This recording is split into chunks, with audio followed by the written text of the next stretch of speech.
Hi Fire Signs, Aries, Leo, and Sagittarius. Welcome po sa ating channel. At ito ay inyong daily gabay tarot reading for March 15, 2024.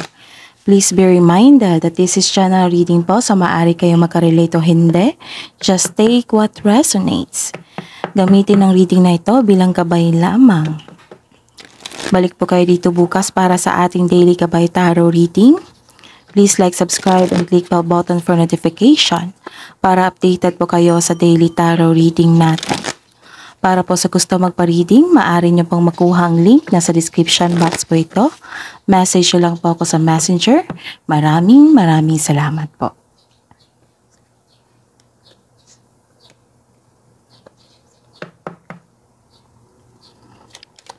Spirits Guide, ano po ang ganap sa araw na ito para kay Aries, Leo, and Sagittarius ngayong March 15, 2024?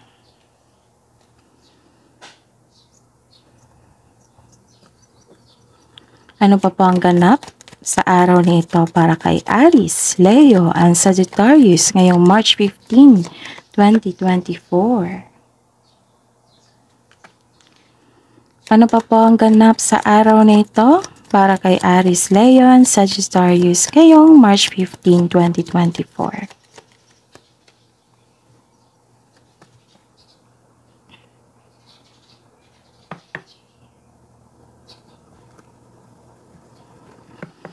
Okay.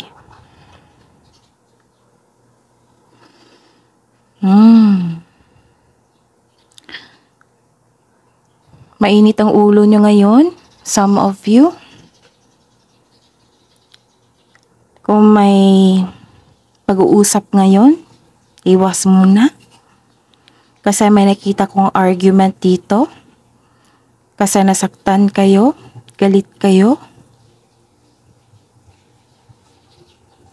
May nakita ako ditong desisyon. Regarding to sa inyong passion. So, paalala lang po, Aries, Leo, and Sagittarius na nakakasama yan sa inyo kung mag-response kayo ng negativity sa inyong kapwa. Kung negative man ang kanyang binigay, then show your kindness.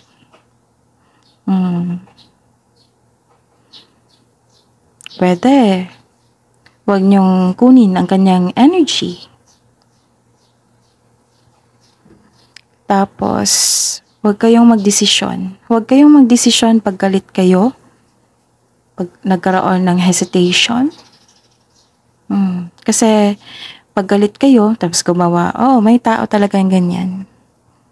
Na paalala lang po, huwag kayong maggawa ng desisyon na galit kayo. Pag nasaktan kayo. Kasi you put yourself on danger. You put yourself in danger. Pahamak kayo niyan. So wag po ha, paalala lang po.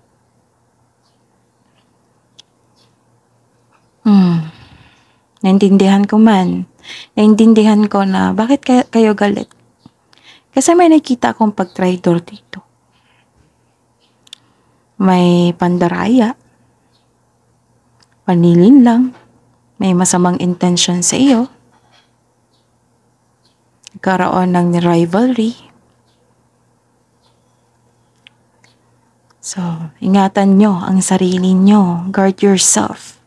Connect to your intuition para malaman mo kung sino ito. Maaari tayong alam mo na kung sino ito. Kung may concern kayo sa third party situation po,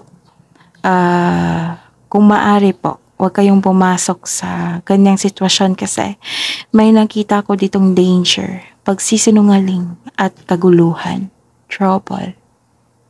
Maaring hindi kayo ito. Maaring kasamahan mo dyan na nagkukwento sa inyo na nag-alala ka sa kanya. Nakuha mo yung energy niya. So, yun ha. Pagbalanse sa emosyon. Guard yourself. Okay? And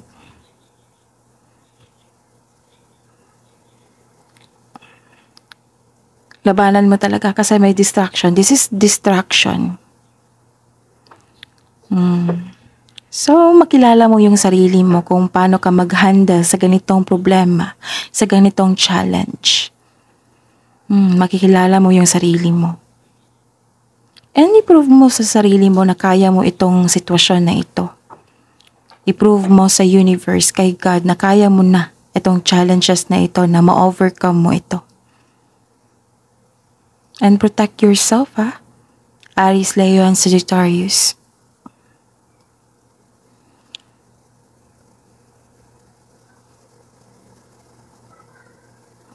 Kung walang nangyari na ganito, i-pray nyo. Okay? Na hindi ito mangyari, okay? Kung nangyari ito, i-pray nyo na ma-overcome nyo ito. Nabigyan kayo ng healing, strength. Huwag kayong magpadala sa distraction. Okay? So, may nakita naman akong good news po dito. This is change for the better. May pagbabago po. May action na magaganap. May movement. Pwedeng may kakapanganak lang dito. Pwedeng may buntis. Pwedeng may ikakasal or kasal. Basta po yung ganap na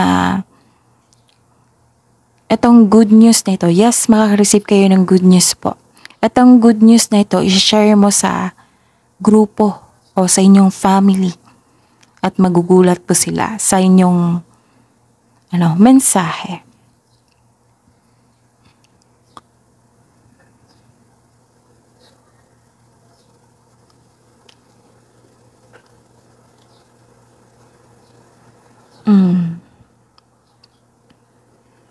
Yung pangyayari na, like for example,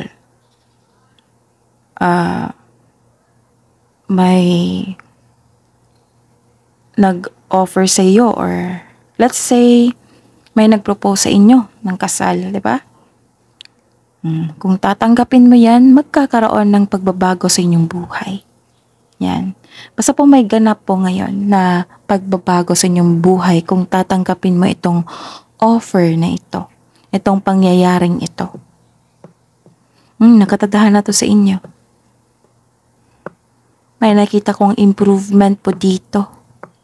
Sa mga nag-apply dyan ng promotion, may nakita kong promotion po dito. So check nyo. This is also promotion. Pag-level up nyo. Pag-level up sa relasyon, pag-level up nyo sa career and money. May ganap talaga.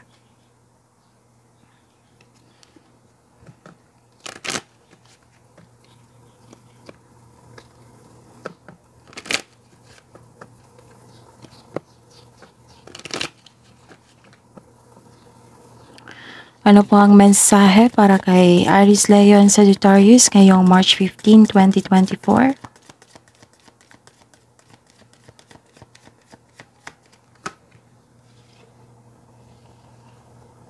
Oh. Stand up for all animals. Nagkaroon ng animal band dito. Animal band. Maaring nagbanding kayo ng pet nyo ngayon. Para ma-relieve kayo sa inyong stress. Mawala yung stress nyo. At pagod. Okay, may nakita kong pag-alis dito. Pagpapasya na umalis, ganun. This is the clarification of your card here na nagkaroon ng pag-step up pag-level up. Sabi po dito na self-reliance. Don't be afraid to fly solo.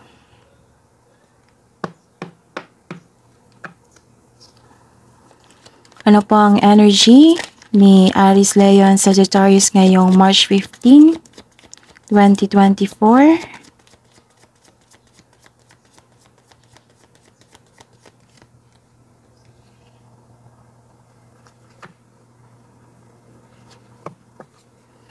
Clarification po sa card na ito.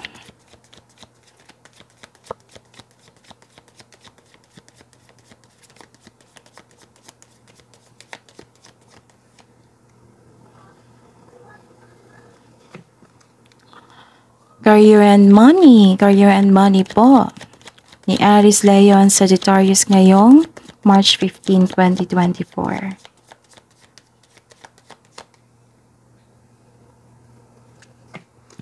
Clarification po sa card na ito.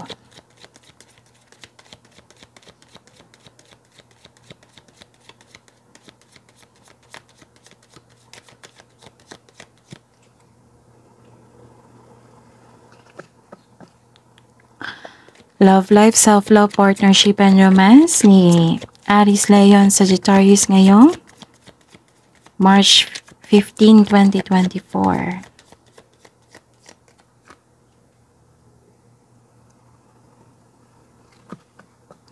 Clarification po sa card na ito.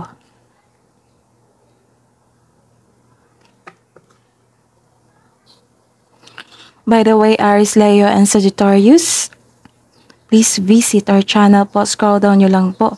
May bago po tayong upload ha. March 16 to 31, 2024. Naka-separate video po yon. Aries, Leo, and Sagittarius. So, check nyo po. That is second half of March 2024. March 16 to 31, 2024. Maraming salamat po. Ngayong araw na ito, March 15, 2024, para po kay Aries, Leo, and Sagittarius. Ang ganda! Ang ganda po. Yes. Hindi ka madamot. Ilan sa inyo ayaw magtanggap ng tulong o gift kasi feeling mo obligado mo ring magbigay sa kanila. May iba kasi yung tao na mahilig magbigay kasi dyan sila masaya.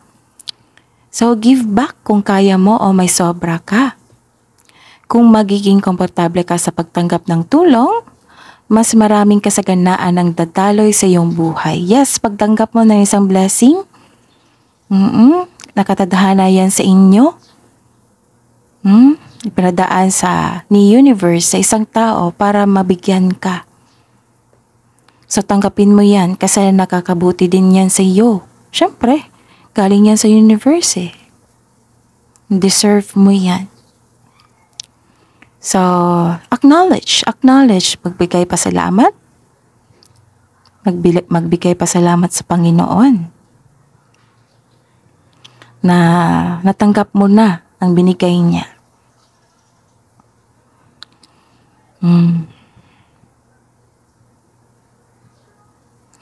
Hindi naman kasi some of you nag-iisip dito na parang obligado mo ring magbigay. No.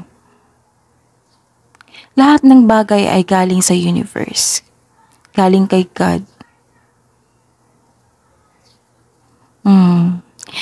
Nagbigay yan ng malaking blessing sa isang tao para i-share niya sa iyo. Para mabigyan ka rin. Actually, yan ang ganda niyan kasi magkakaroon yan ng positivity. Positive energy flow kasi yan yung blessing.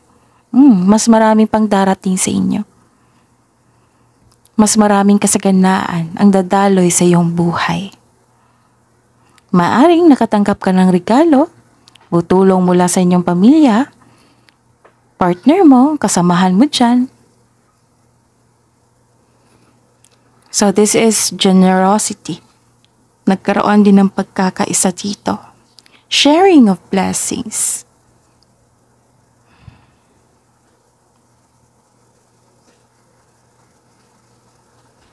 Okay.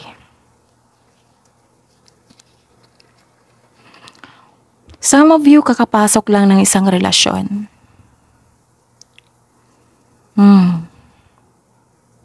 May nakita ko dito ng alignment. May ganap talaga sa isang relasyon, sa buhay pag-ibig. Nagkaroon kayo ng inspirasyon, motivation sa araw-araw, sa mga gawain niyo po. Nakita ko dito na you're taking care of yourself. Nagkaroon ng panahon sa inyong sarili. Maybe, like for example, nagpasalon kayo, bumili kayo ng gamit, na happy kayo. Nakita ko dito yung commitment, agreement ng dalawang tao. May ganap na choices and action. May pagkakaisa. Atraksyon at romansa ay nagpapahiwatig. May parating na bagong pag-ibig or manliligaw. Maaring nasa harap mo na. This is also means choosing relationship with mutual respect. And healthy communication will lead you to the highest expression of love you seek. This card tells you na celebrate the love in your life. This is a reminder to choose divine love over instant relationship. By loving yourself, it will lead you to attract the right man or woman to you. Siyempre, kung mahalin mo yung sarili mo, huwag kayong humabol. Attract. At mag-attract kayo. Kung magsisimula to sa inyong sarili,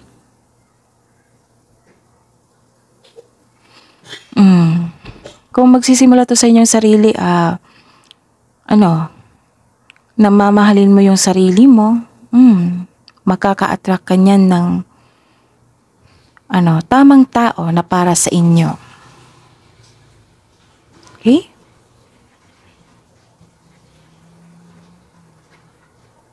Sa career and money, may nakita ko ditong mga bagong idea. Clarity. Bagong simula. So, this is determination. Nagkaroon kayo ng determination. Meron kang new ideas na agad mong binigyan ng action. So, this is the clarification of your card here. Yung naunang card. Na nagkaroon ka ng action. Kasi may may new idea ka na binigyan mo ng action para magkaroon ng maagang resulta. May magaganap na importanteng pag-uusap o confrontation sa isang tao. The advice is trust intuition. Kasi ito yung maggagabay sa iyo patungo sa mga susunod na hakbang ng pagkilos. Ang ilan sa inyo napapansin mo na nagkaroon ka ng improvement sa komunikasyon. Nagkaroon ka ng mga bagong insights and clarity kung paano i-improve ang iyong kaperahan o proyekto. Sign din ito sa mga gustong magsimula ng business o mag-level up sa trabaho. Kaya pala may sabi dito na don't be afraid to fly solo. Diba? May bala kayong umalis or may umalis. Okay. Nagkaroon ng confidence. Diba may nasabi ako kanina regarding sa decision, sa passion nyo. Mayroon talagang ganap. Resilience. Ready ka sa mga challenges. Buong tapang mo tong hinarap. Nagkaroon ng courage, inner power, confidence.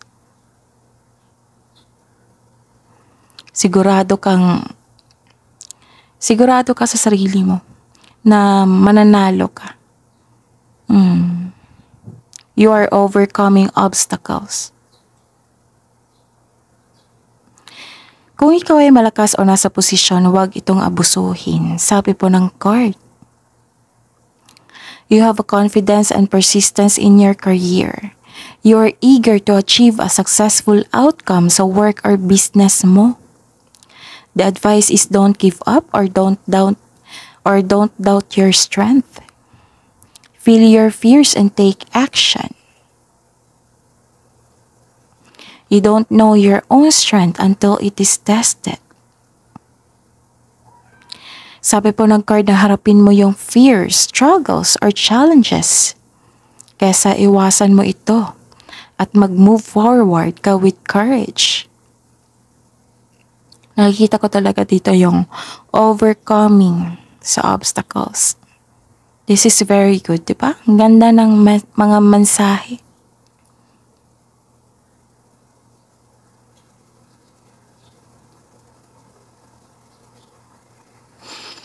Okay, sa love life, self-love, partnership, and romance.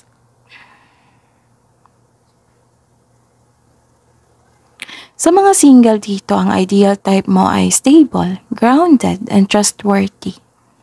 Sa mga may relasyon, sabay-sabay kayong nagtayo ng trust and stability. Ayaw nyo ng away. This card tells you na you need to take things slow if you want the relationship to last. Nagkaroon ng steady progress dito.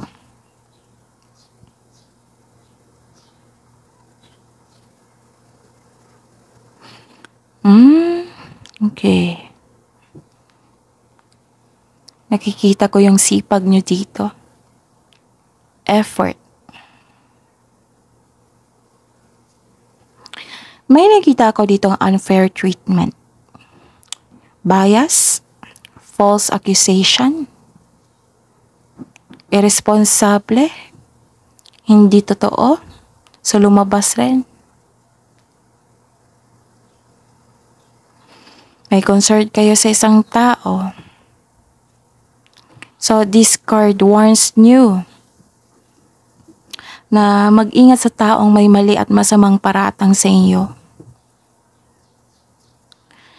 Nagkaroon ng disbalanse sa treatment dito sa isang relasyon. Sa sitwasyon ngayon, this card advises you to find your voice and stay strong to your values. Basta panatilihin mo maging totoo. Sa kasabihan pa, with the right values, rewards come.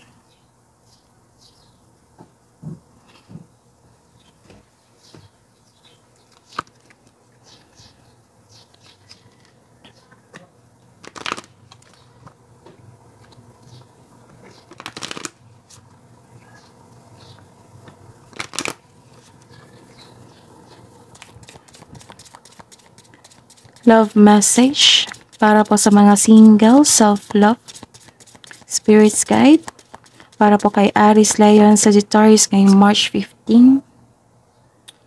Release your guilt.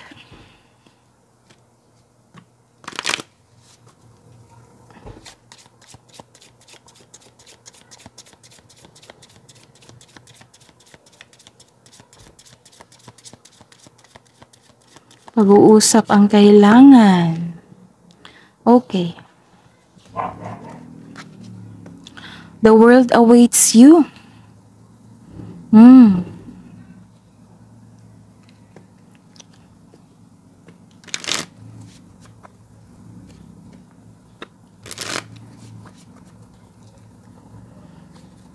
Okay. May pagbabago. The world awaits you. Love message po para sa buhay mag-asawa at sa mga may relasyon. Aries, Leo, Sagittarius ngayong March 15, 2024. True love. This is the romance of a lifetime. True and lasting love is here for you.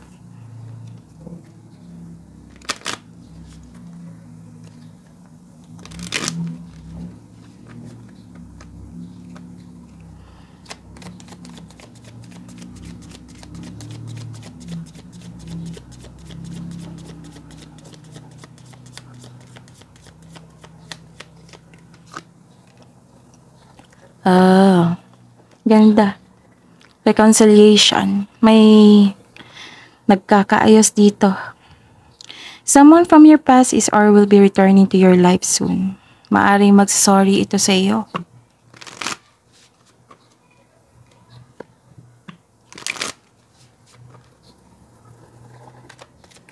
Love message para po sa lahat.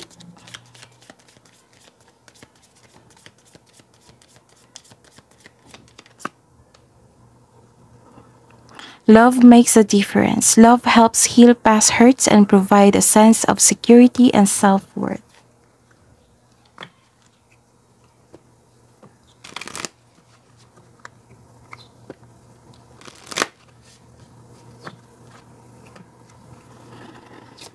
Hingi po kami ng wisdom message po, Spirit's Guide, para po kay Aries, Leo, and Sagittarius ngayong March 15, 2024.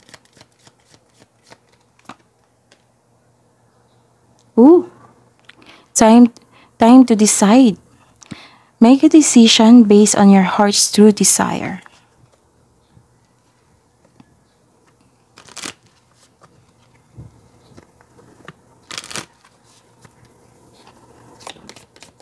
Ano pa po?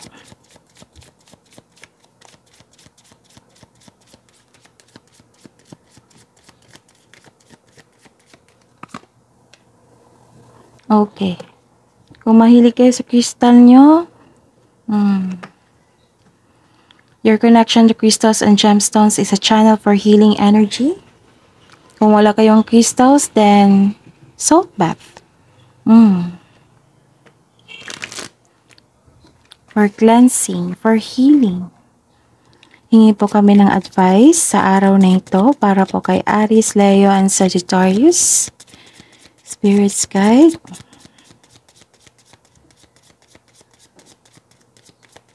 Ngayong March 15, 2024, kunin natin to.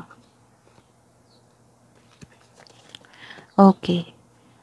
Transition. This is a powerful time of change. You are being called to connect with the world of emotions and feminine energies. You may also need to engage a process of cleansing. See? Kailangan ng cleansing po dito. Whether it's physical, emotional, spiritual, or energetic. Ano pa po?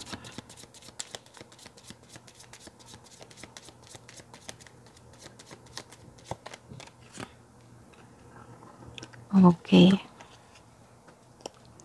So, strength. It may be time for you to stand for your beliefs or your truth with strength and confidence. You are free to roam at will and follow your path. May pag-alis talaga dito. Kailangan nyo na daw magdesisyon. Oops.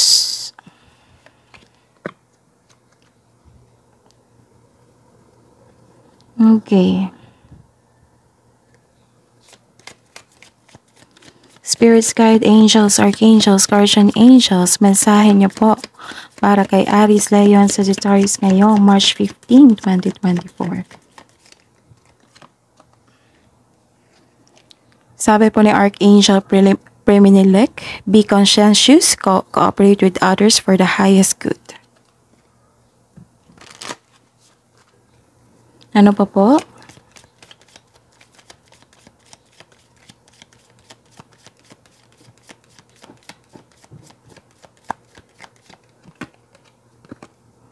Lady Gaia, your challenges are lessons. You are love and welcome to Earth.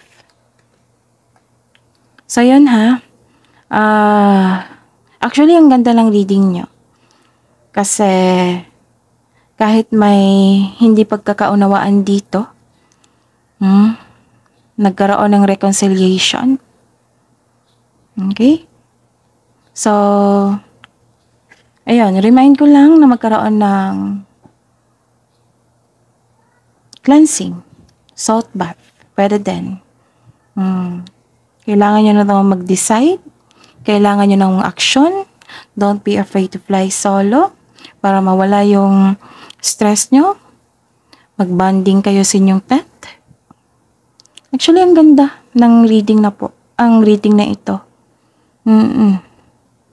Resulta at action, resulta at pagbabago. Change for the better.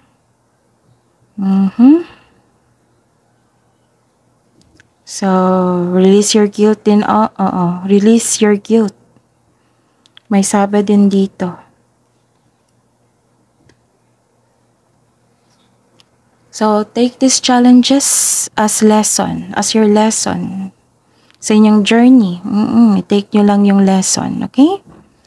So, that is your reading, Aries, Leo, and Sagittarius for today, March 15, 2024. Please like, subscribe, and click bell button for notification para updated po kayo sa daily tarot reading natin. Maraming salamat po.